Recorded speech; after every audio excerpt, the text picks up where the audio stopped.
Welcome everyone! In this video, we are in the Ultra League, showcasing some more fun battles featuring Drapion.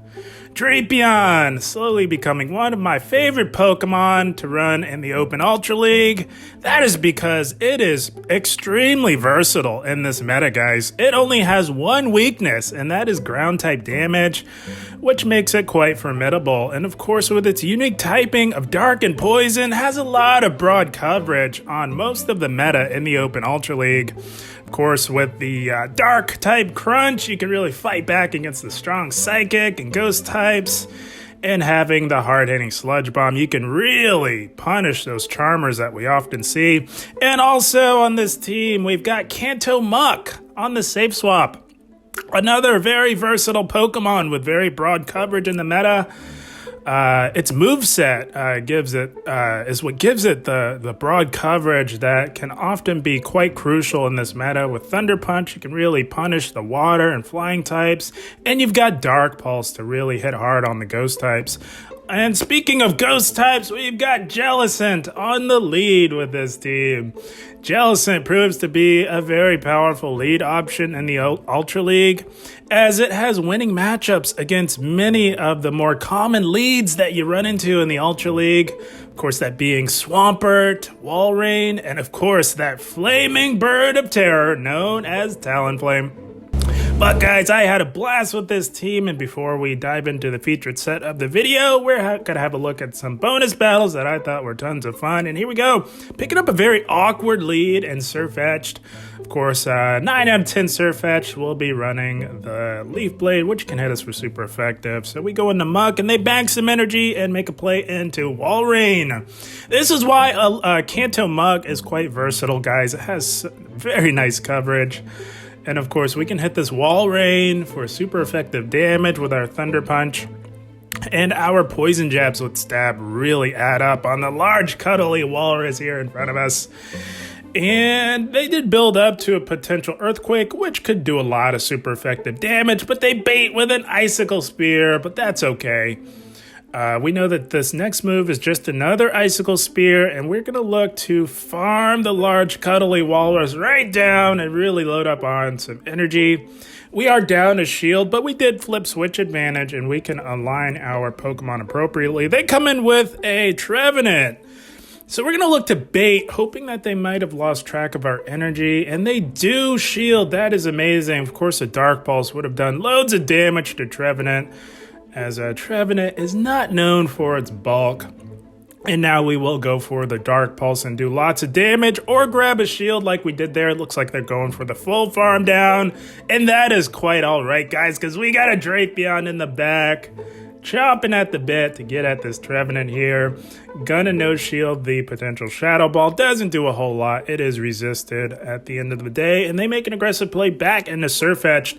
Now we know that this Surfetched has loaded energy, but shields are down, and Surfetched does not perform particularly well when shields are down.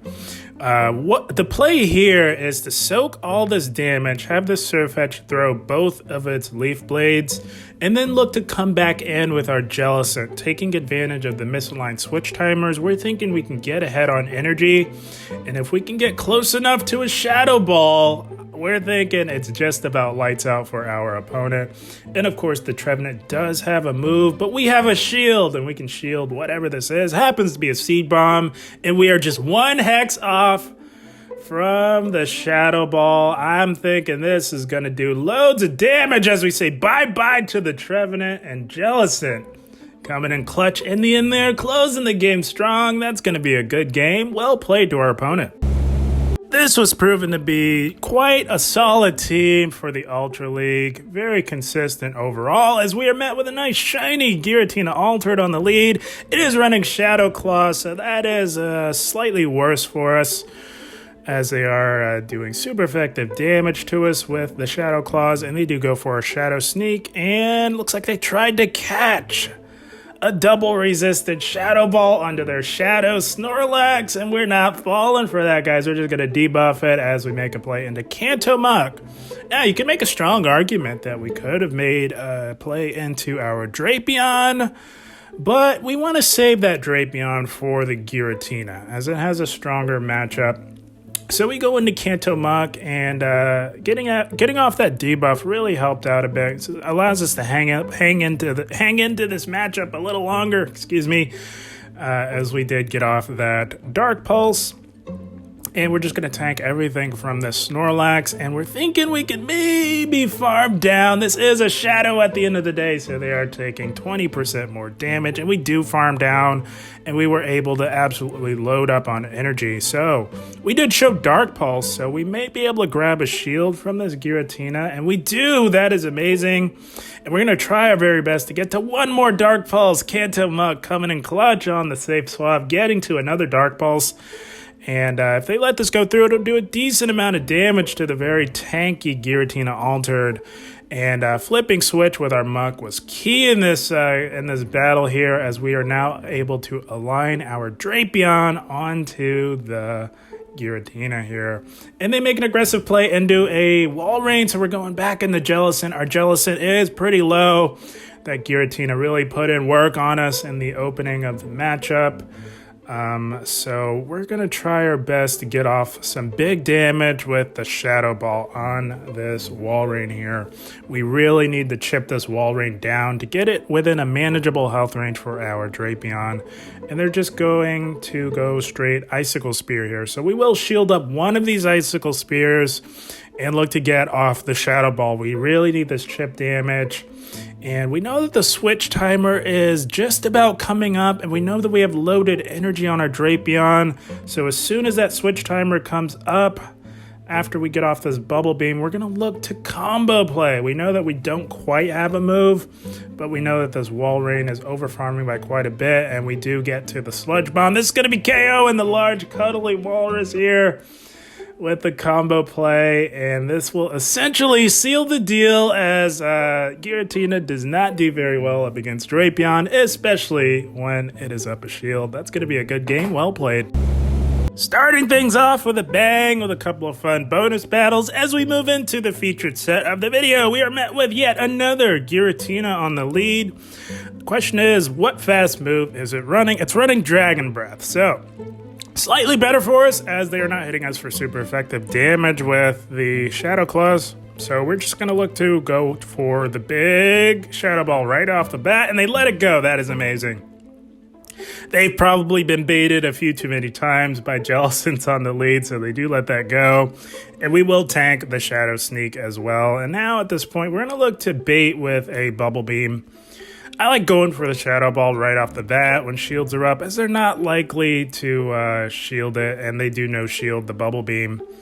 So at this point, I think we tank this, knowing that we did debuff them, taking a bit of the sting off of those Dragon Breaths. We were thinking that we could farm down, and we do. We win lead with our Jellicent against the Giratina. You'd love to see it, as they meet us with a large cuddly walrus here. Gonna go right for the Shadow Ball right off the bat, and they let that go. Walrein is so tanky.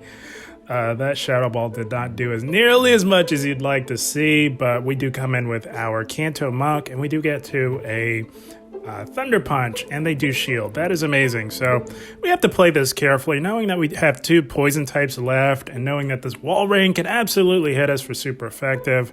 We do shield out of caution, and they do bait us with an Icicle Spear. I've been seeing a lot of Walreins in the Ultra League. They seem to like the bait a lot, and that is okay. Gonna go for another Thunder Punch, and we grab the final shield from the Walrein. That is amazing. So at this point, I think that we do shield up the Earthquake and look to really load up on energy, as they make a play into an Escavalier. This is looking, this is getting a little tricky and a little sweaty, guys, not gonna lie. Because although we do resist this fast move pressure, they of course can hit us for big, super effective damage with drill runs. So we are down on shields. We tank that pretty well. It doesn't one-shot, but they are energy dry, so we're going to make a play into our Drapion, knowing that we can outpace them to these crunches with stab that do hit pretty hard on the relatively squishy Escavalier. Now, we know they are at another drill run, but it doesn't KO, guys. XL Drapion hangs on.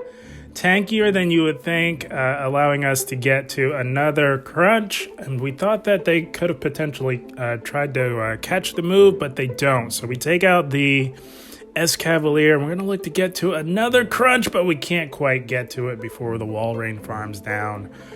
So now we have 2 low health Pokemon. Switch timer is not quite up yet. We're spamming trying to catch, but it looks like they were overloading. Maybe thinking that they needed 2 Icicle Spears. Maybe forgot how low our Jellicent may have been, but they definitely had an Icicle Spear there. But we do get to the Thunder Punch, taking out the large cuddly walrus and sealing the deal in the process. That's going to be a good game. Well played. I had a fun time with this team today. All 3 of these Pokemon are very powerful picks for the Open Ultra League. And here we go, met with a Sylveon on the lead. We have 2 really good answers to a Sylveon. So we're going to go into our softer counter, Drapion. The reason why it's the softer counter is because it does take neutral damage from the charms, whereas our Muk completely resists it and does heavier fast move pressure to the Sylveon. And they meet us with a Giratina. That is definitely not an answer to a Drapion, so that is interesting. They may be weak to a Poison Dark type in the back, but will absolutely take this, guys. If they swap in a Giratina onto your Drapion, you're in good shape, guys. So we're just going to spam this thing with as many crunches as we can get to while maximizing our energy efficiently. And we do draw a shield from the Giratina, and they will look to farm all the way down. That is quite all right. We can come back in, get ahead on energy, and farm down the Giratina with our hexes.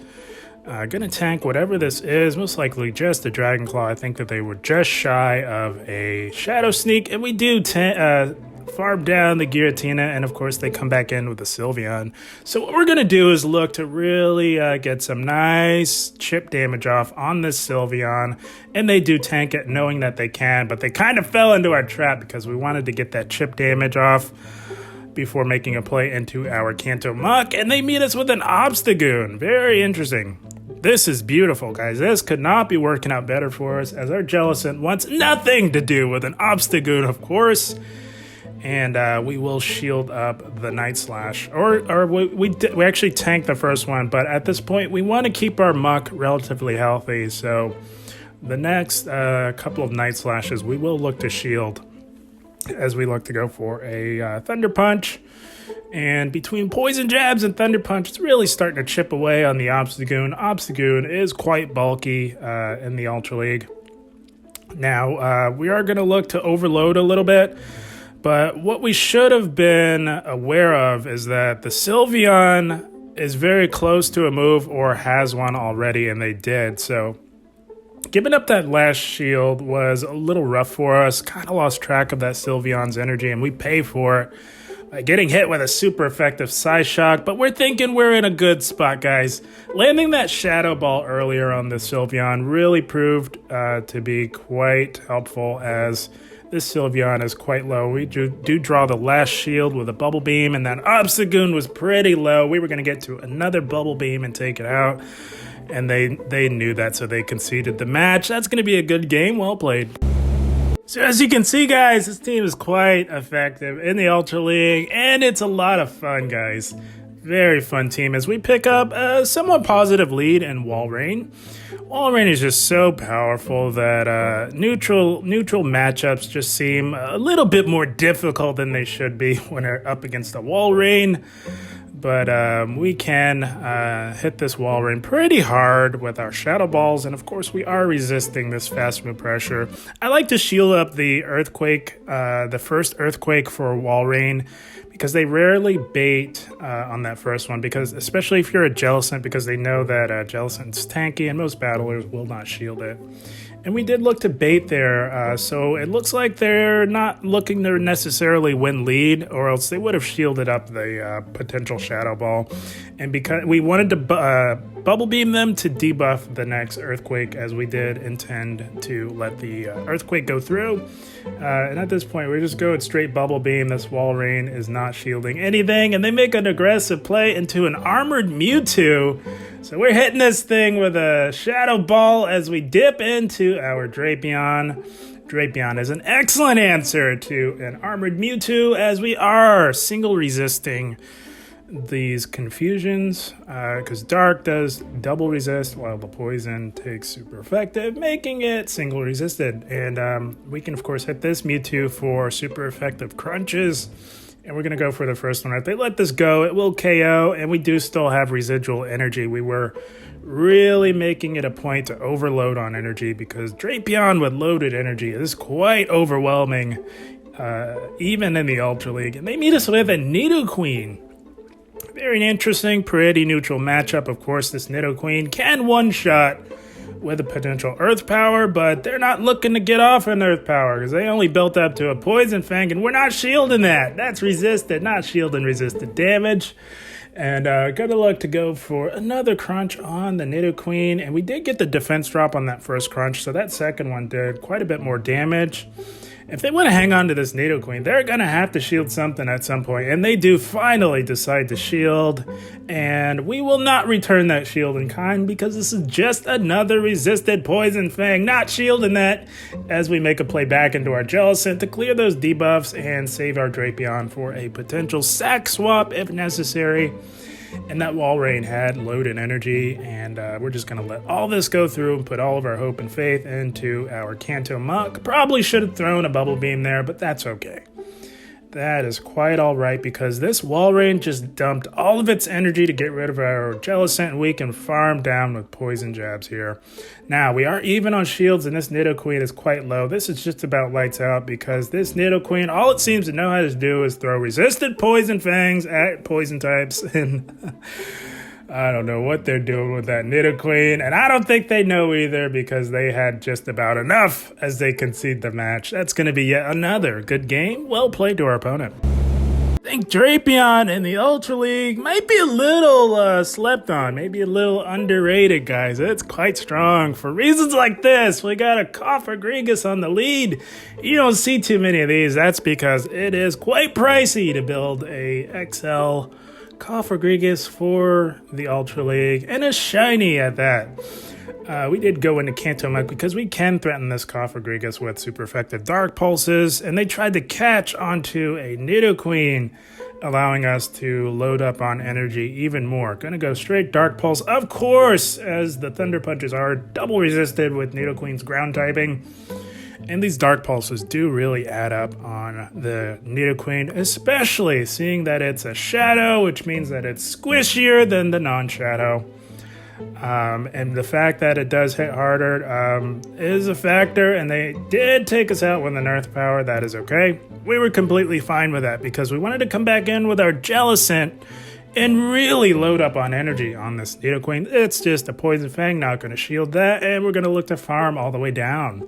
We now have loaded energy to really threaten this Cofagrigus, and we're going to go for the bait to grab that shield, get that shield back, because we did end up shielding as we make a play into our Drapion. And they meet us with a Shadow Machamp. So we know that this Cofagrigus absolutely needs a shield for our Jellicent. So we're going to take full advantage of that and go for the hard-hitting Sludge Bomb on the squishy Shadow Machamp. And I do believe we tank this Cross Chop. It is neutral, but you wouldn't think so with how hard Shadow Machamp hits. And at this point, we're just going to go for the resisted crunch because this Machamp is a Shadow, which means that it is squishy. As we do say bye-bye to the 4-on monster known as Shadow Machamp, we now have our Drapion on this Cofagrigus. What we're going to do is shield our low-health Drapion because the energy that we have on it is quite valuable. Obviously, as we can hit this Cofagrigus for super effective damage with our crunches, expecting that shield, and we knew that we had some energy on our Jellicent, but the Cofagrigus gets to a move. Oh man, then they go for the Shadow Ball, and we hang on. Holy smokes, guys, Jellicent. Oh my goodness, Jellicent hanging on with 1 HP as we one-shot the Cofagrigus with a Shadow Ball. Holy smokes, guys, you don't get much better than that. Jellicent coming in super clutch, closing the game strong. That's going to be a good game. Well played. My goodness, guys, how about Jellicent in that last battle? Hanging on and closing it strong. That was insane. And here we go, picking up a pretty positive lead, and Swampert. Jellicent has a very nice matchup against Swampert. One of the reasons why I enjoy running Jellicent on the lead. The Swampert does need to land 2 Earthquakes to win this. So what I like to do is get off that big Shadow Ball damage and shield up the first Earthquake. Because knowing that we have 2 poison types in the back, we kind of need to get rid of this Swampert.